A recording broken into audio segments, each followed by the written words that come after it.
kerugian lingkungan ya, itu sangat luar biasa kalau dinominalkan, dan hal-hal itu jangan sampai ditutup-tutupi. Ya, memang realitanya itu. Apakah selama ini ketika ada dampak-dampak seperti ini, tadi menyinggung siapa yang bertanggung jawab? Itu yang bertanggung jawab pemerintah.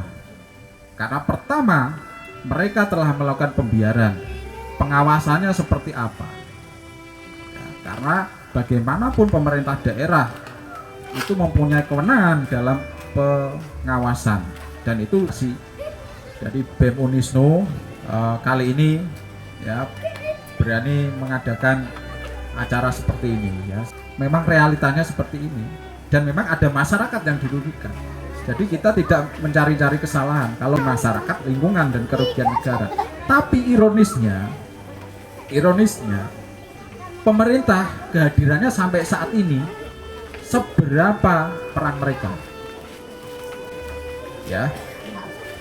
Jadi pertama, kalau kita lihat mulai dari sosialisasi misalnya, mungkin tambang-tambang itu ada persyaratan secara administrasi yang harus dipenuhi. Terus kembali lagi, sosialisasinya sampai saat ini seperti apa? Langkah-langkah yang pemerintah lakukan untuk mensosialisasikan seperti apa?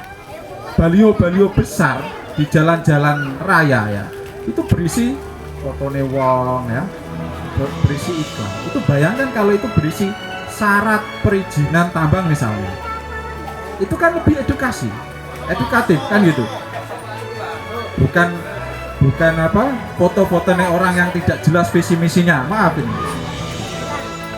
Ya ini kita perlu membuka juga Bapak-bapak sekalian. Nah ketika itu dilakukan edukasi seperti itu, paling enggak masyarakat bawah ini paham. Oh ternyata aturannya seperti ini. Oh yang harus saya penuhi seperti ini. Sehingga tidak belum. Itu dari sosialisasi. Apalagi sampai adanya pengawasan, itu malah kita sangat pesimis sekali. Selama ini hasil pengawasannya seperti apa? Tidak bisa jawab. Apalagi sampai penindakan. Kalau tadi yang diceritakan Mas Umar, ada sidak ya, sudah di garis pakai Satpol PP ya, garis Satpol PP. Malamnya alat digeser. Dan paginya sudah ada gerakan masif untuk menghalangi penutupan jalan akses. Di mana peran pemerintah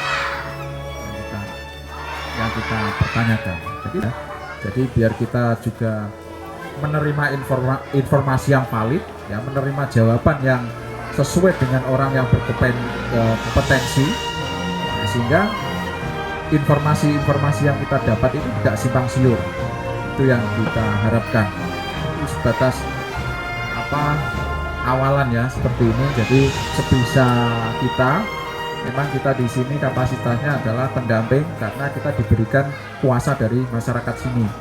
Paling enggak termasuk yang dipertanyakan tadi, penindakan hukumnya seperti apa ya, kita tetap berupaya itu Mas. Jadi yang untuk permasalahan lingkungan itu memang lama, makanya dari awal sudah saya sampaikan. Untuk permasalahan lingkungan pasti lama Mas. Jadi kita berkaca pada Karimun itu 3 tahun, paling enggak tambang ini kita prediksi lebih dari 1 tahun juga ya. Tapi alhamdulillah ya, di titik ini sudah P21 di titik ini ya, itu di P21 saat ini di Kejati, menunggu tahap 2 nanti di Jepara. Dan nanti waktu sidang juga.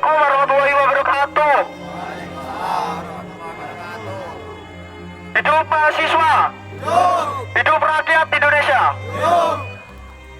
Pada hari Senin 21 April 2025, kami Aliansi Jepara Menggugat bersama warga Dukuh Sukoharjo merasa kecewa terhadap tidak hadirnya DPUPR dan DLH pada kegiatan diskusi yang kami selenggarakan pada hari ini.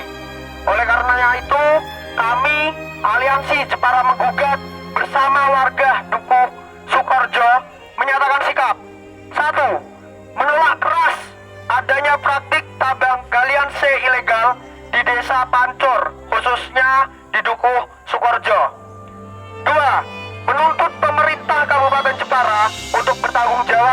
atas adanya kerusakan lingkungan di Dukuh, Sukoharjo.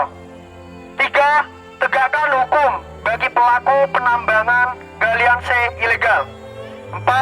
Tuntaskan penegakan hukum terhadap pelaku penambangan galian C ilegal yang sampai hari ini sudah masuk P21 di Kejaksaan Tinggi Jawa Tengah.